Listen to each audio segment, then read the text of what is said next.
마지막 수학하 136 명제의 증명에 대해서 얘기해 보도록 하겠습니다. 우리는요, 여태까지 지금 이 명제가 참일 때, 뭐 어떤 명제가 또 참이 되느냐, 뭐 이런 거 살펴봤죠? 네. 아니면 이 명제가 참이냐 거짓이냐라고 판단하는 문제들에 대해서 살펴봤었죠. 이제는 증명하는 것에 대해서 얘기해 볼 겁니다. 네.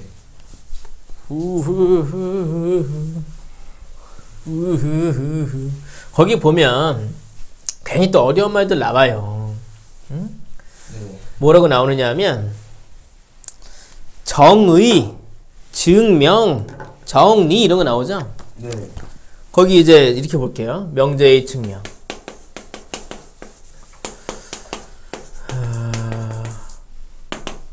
정의하고 뭐라고 나와 있어요? 용어의 뜻을 명확하게 정한 문장. 이거보다는 제 생각에 뭐가 더 와닿을 거냐면 이렇게 보시면 돼요. 정의는요, 증명이 필요가 없어요. 증명하지 않고 이거는 참이다라고 쓰기로 약속하는 겁니다. 네. 그러니까 거기다 이렇게 써주세요. 추가로 뭘 써주시면 되겠느냐? 정의는 약속입니다. 그러니까 증명이 필요 없어요. 그러니까 우리가 증명을 하려고 할 땐 기본적으로 어떤 규칙이 있어야 증명을 할 거 아닙니까? 네. 그런 증명을 하기 위한 규칙으로 주로 사용하는 게 정의입니다. 네. 예를 들어서 우리 정삼각형의 정의가 뭡니까? 세 변이 다...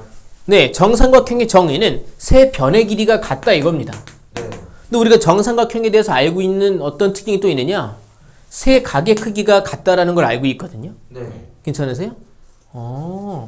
세 각의 크기가 같다. 그러니까 세 각이 다 60도다라는 거 우리가 알고 있죠. 네. 그럼 이게 왜 60도가 되느냐? 그거는 다 이 세 변의 길이가 같다라는 정의를 통해서 증명한 사실이라는 거예요. 네. 이 두 변의 길이가 같으면 이렇게 볼 수 있죠. 그러니까 이제 이렇게 수선해발 내리면은 이 두 삼각형이 합동 삼각형이 됩니다. 네. 때문에 이 두 각의 크기가 같게 되죠. 네. 그리고 이제 이렇게 수선함을 내리면 또 이 두 각도 크기가 같게 되죠. 네. 그러니까 세 각의 크기가 다 같다라는 건 정의가 아니라 정의를 통해서 증명을 해낸 명제인 겁니다. 네. 괜찮으세요? 네. 그러니까 정의는 증명하지 않습니다. 네. 이건 약속입니다. 그러니까 여러 명제를 증명하기 위한 규칙으로 사용하는 게 바로 정의라는 것입니다. 네. 거기도 뭐가 나와요? 증명 나오죠? 증명은 뭐 거기 있는 대로 그냥 보시면 돼요. 참고지에서 이제 명확히 해내는 거죠. 그 증거를 대는 거죠. 네, 증명이 내는 거죠. 그럼 이제 정리라는 게 나오죠. 정리는요, 이것도 어렵게 생각하실 필요 없어요. 이거는요, 명제인데 이제 어떠한 새로운 명제를 증명하려고 할 때 그 증명을 하기 위한 규칙으로 활용을 하는 정의가 있겠죠. 네. 그리고 규칙으로 활용하기 위한 다른 명제도 있을 겁니다. 네. 그렇게 자주 사용되는 명제, 증명을 위해 쓰인다거나 이런 식으로 자주 사용되는 명제를 우리가 정리라고 부르는 겁니다. 네. 자주 쓰이는, 이게 좀 와닿기 쉬운 설명일 거예요. 자주 쓰이는 명제. 정리도 결국에 명제에 불과한 거예요. 네. 피타고라스의 정리? 그거 그냥 명제입니다. 네. 근데 자주 쓰이다 보니까 우리가 정리라고 이름을 붙이는 것 뿐입니다. 네. 괜찮으세요? 네. 여러분 아마 이 수학상에서도 무슨 중선 정리 이런 거 들은 적이 있을 건데요. 그것도 그냥 자주 쓰이는 명제에 불과하다는 얘기죠. 네. 그러니까 우리는 정의와 혹은 자주 쓰이는 명제들을 이용해서 어떠한 새로운 명제를 증명하는 그런 증명법에 대한 공부를 여기서 할 겁니다. 여기서 배우는 증명법은 이제 크게 두 가지가 있는데요. 이렇게 얘기했지만 저기 적어볼게요. 자, 증명. 일단 첫 번째는요, 그냥 본래 명제를 증명하는 거예요. 가정이 만족이 될 때 결론이 항상 성립함을 보여주면 돼요. 네. 뭐 진리집합 같은 것들을 이용해서 포함관계를 이용해서 증명을 해도 되겠고요. 네. 그런 그냥 특별할 것 없는 그냥 제대로 된 증명법이 있겠고요. 여기서 이제 강조하는 건 두 가지입니다. 하나는 대우법입니다. 그러니까 본래의 명제에 대한 증명이 잘 안 된다. 네. 내가 그걸 증명하려 했더니 잘 못 떠올리겠더라. 네. 그러면 그 명제의 대우 명제를 대신 증명하는 겁니다. 네. 괜찮으세요? 네. 그러니까 대우법은 대우 명제를 이용한 증명입니다.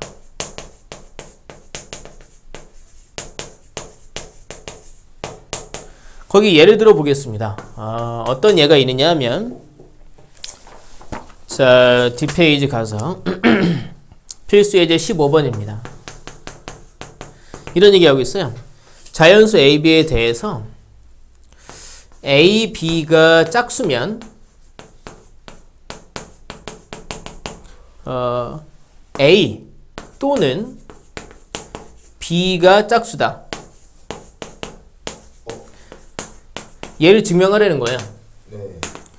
이거 우리가 그냥 직관적으로 참이다 거짓이다 알 수 있긴 하지만 증명을 하려 했으면 이것도 은근 까다롭거든요. 네. 곱한 게 짝수일 때 왜 둘 중에 하나 이상이 짝수여야 되느냐? 증명을 해봐라. 잘 안 됩니다. 네. 근데 이제 보시면 얘의 대우 명제를 통해서 제가 증명을 해보겠습니다. 얘의 대우 명제는 뭐가 되겠습니까? A 그리고 B. B가 짝수가 아니면 뭐가 됩니까? 홀수. 홀수면 A, B가 뭐다? 홀수다. 얘가 대우 명제입니다. 얘를 증명해 보도록 하겠습니다. 볼까요? A와 B가 둘 다 홀수이지 않습니까? 네. 그럼 제가 A를 이렇게 보겠습니다. A를 2x 플러스 1 보겠습니다. 뭐 마이너스 1 봐도 상관없습니다. 마이너스로 볼게요. B를요 2y 마이너스 1로 보겠습니다. 네. 여기서 이제 x하고 y는 자연수인 겁니다. 네. x하고 y는 자연수. 만약에 2x 플러스 1을 봤다면 얘는 1부터 돼야 되니까 x는 0 이상의 정수라고 얘기해야 했을 겁니다. 네. 근데 이때는 1부터 가능한 거죠. 네. x가 1일 때부터 이게 모든 홀수를 다 포함할 수 있게 되니까 이때는 x, y는 자연수라고 제가 정해보도록 하겠습니다. 근데 뭘 하느냐? 곱한 게 홀수란 거 보여주면 됩니다. 네. 곱하면요. a, b 곱하면요. 2x-1과 2y-1의 곱이죠. 네. 곱하면 여기 보시면 4xy 마이너스 2x 마이너스 2y 더하기 1 됩니다. 네. 이때 이만큼은 2의 배수입니다. 네. 짝수예요. 그러니까 2를 뽑아내면 2xy 마이너스 x 마이너스 y 더하기 1입니다. 네. 그럼 얘는 짝수입니까? 홀수입니까? 홀수. 홀수죠. 짝수 더하기 1이니까. 네. 증명 끝이라는 겁니다. 괜찮으세요? 네. 그러니까 대우 명제를 안 쓰고도 이걸 이런 식으로 가정에 의해서 항상 이 결론이 나온다는 걸 증명할 수 있으면 굳이 대우법을 안 쓰셔도 되지만 네. 그게 안 보인다 그러면 대우 명제를 만들어서 걔를 증명해도 된다. 이게 대우법이라는 겁니다. 네. 하나 더 있습니다. 이번엔 뭐가 있느냐? 바로 귀류법이라는 게 있습니다. 귀류법. 여러분 전에 이 명제 처음 배울 때 말이죠. 네. 명제의 부정에 대해서 얘기할 때 이런 말을 배운 적이 있습니다. 뭐냐면 이거 좀 지우고 볼게요. 뭐냐면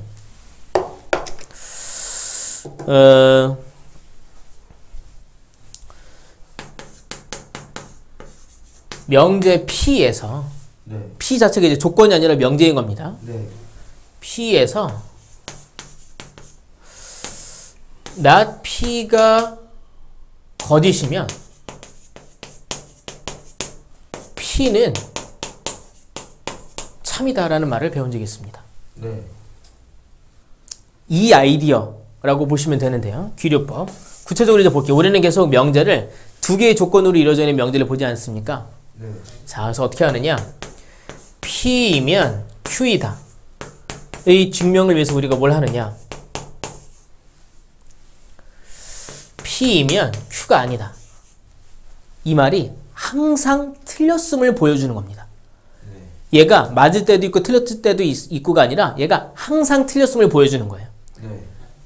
이것이 항상 틀렸다라는 걸 우리가 어떻게 얘기하느냐? 이것이 모순되었다라는 걸 모순됨을 증명하는 겁니다.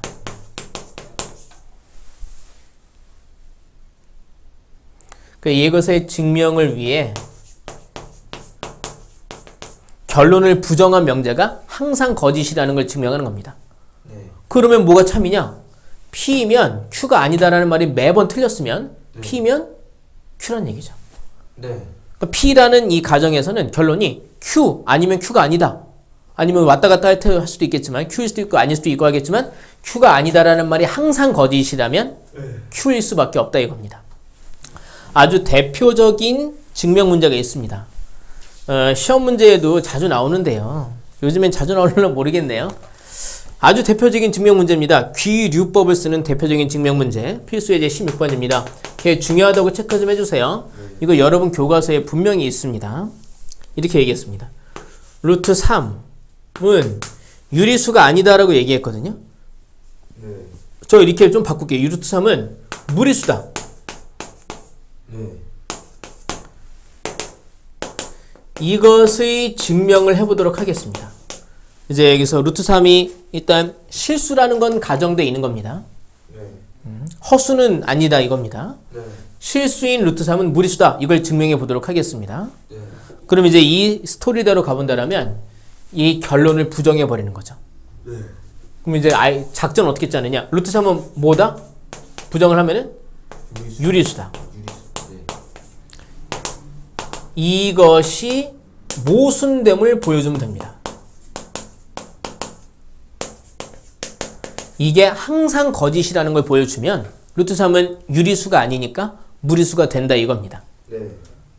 요거 밑에 있는 거 연습 꼭 차근차근 해보셔야 됩니다. 네. 읽고 넘어가면 안 돼요. 본인이 다 써보셔야 됩니다. 그럼 이제 우리는 루트 3이 유리수라고 가정을 해볼 겁니다. 네. 자, 여기 볼게요. 자, 유리수라는 거는요. 유리수라는 건 이렇게 P분의 Q 이런 꼴로 표현이 되는 수를 유리수라고 합니다. 네. 이때 이 PQ는요. 서로 소인 정수라고 우리가 정해놨죠. 네. 그러니까 기하분수.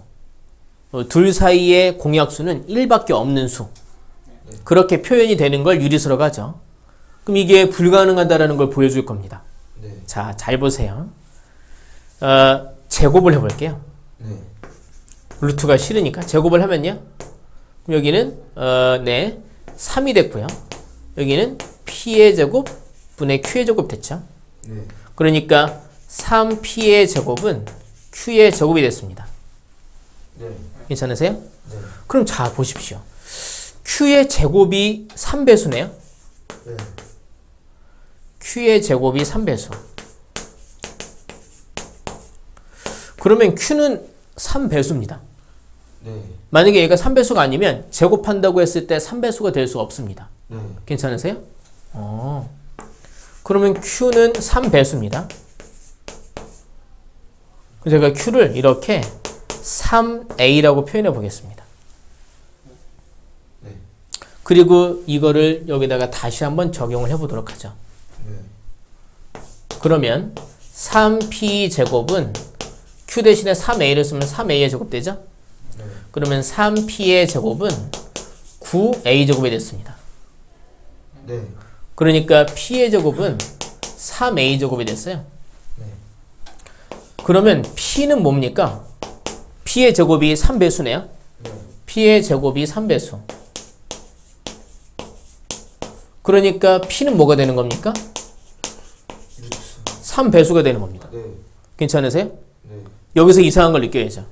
왜냐하면 Q가 3배수고 P도 3배수래요. 그럼 둘은 서로 소일 수 있습니까? 그쵸? P분의 Q는 유리수가 아니야.